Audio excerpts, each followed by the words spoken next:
द्रौपदी ने हर एक की शरण ली जगत में, अपने 500 पांडवों पतियों के पास, भीष्म पितामह के पास, द्रोणाचार्य, कृपाचार्य और धृतराष्ट्र राजा के पास भी जाकर अपनी रक्षा की भीख मांगी, परंतु फिर भी हर ओर से निराशा हाथ लगी। तब अपने दोनों हाथों को रस्सी से, साड़ी को दोनों हाथों में पकड़कर अपनी शक्ति से अपनी लाज बचाने का प्रयास किया, परंतु फिर भी एक और अबला नारी, एक और हजारों हाथियों का बल रखने वाला दुशासन कब तक टिक पाती।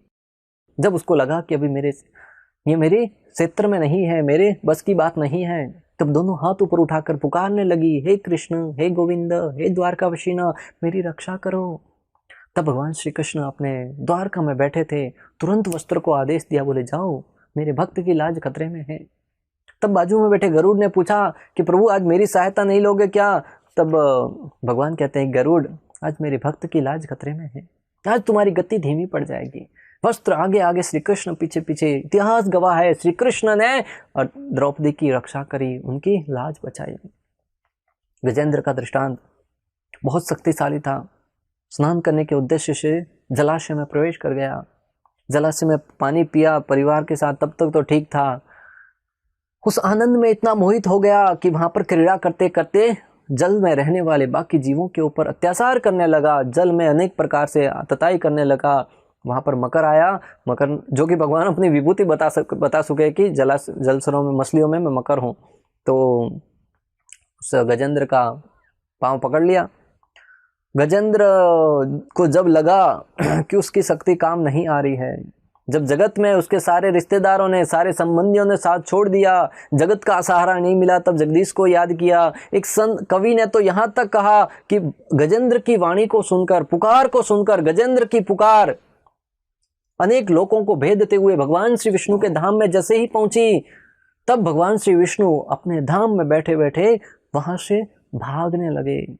मानो लक्ष्मी जी पूछ रही हो, प्रभु कहां जा रहे हो? तब भगवान को कहना था कि हाथी की रक्षा के लिए जा रहा हूं। हाँ, वहां पर कहा थी, कहते कहते गजेंद्र के पास पहुंच गए। ये है भगवान के भागने की स्पीड, जब अपने भक्तों की लाज खतरे में हो। कौन होगा भक्त जो ऐसे भगवान की शरणागति न स्वीकार करे? जगत के किसी व्यक्ति से सहायता मांगो तो आते आते 2 घंटा, तब तक तो व्यक्ति की जान चली जाती है। अनेक प्रकार के बहानों से, यहाँ उसकी शक्ति भी इतनी नहीं होती, सीमित शक्तियों के साथ क्या क्या करेगा जी। अर्जुन का दृष्टांत ले लो। अर्जुन भगवान की शरण में गया, पहले अध्याय में कह रहा था मैं युद्ध नहीं करूंगा, परंतु जब उसको लगा कि कृष्ण की शरण में जाना ही एकमात्र औचित्य है, दूसरे अध्याय के 7वें श्लोक में जाकर जब वो भगवान से प्रार्थना करता है, कार्पण्य दोषोपह स्वभाव प्रचामि त्वां धर्म समुद्रचेतः यस्य शात निश्चितं रोहितं मे शिष्यस्ते अहम साधि मां त्वं प्रपन्नम। अर्जुन कहता है, हे प्रभु, मैं अपनी कर्पण दुर्बलता के कारण अपना सारा विवेक खो चुका हूँ, मेरे लिए क्या सही है क्या गलत है मैं नहीं जानता, अतः कृपा करके जो मेरे लिए सही हो वह निश्चित रूप से बताओ। भगवान की शरणागति स्वीकार करते ही भगवान ने उसको समस्त भय से मुक्त करके भगवद गीता का ज्ञान दिया। और गोप बालों का, सारे गोप बाल भगवान के साथ साथ अजगर के मुंह में प्रवेश कर गए, क्योंकि उनको कृष्ण पर श्रद्धा थी, और कृष्ण के ऊपर इतनी श्रद्धा कि मृत्यु के मुंह में प्रवेश कर गए। साक्षात मृत्यु सामने खड़ी और वो अंदर प्रवेश कर गए, और श्री कृष्ण ने उनकी भी रक्षा करी। ऐसे कृष्ण की लीलाओं में कहां कहां ले जाऊं आपको।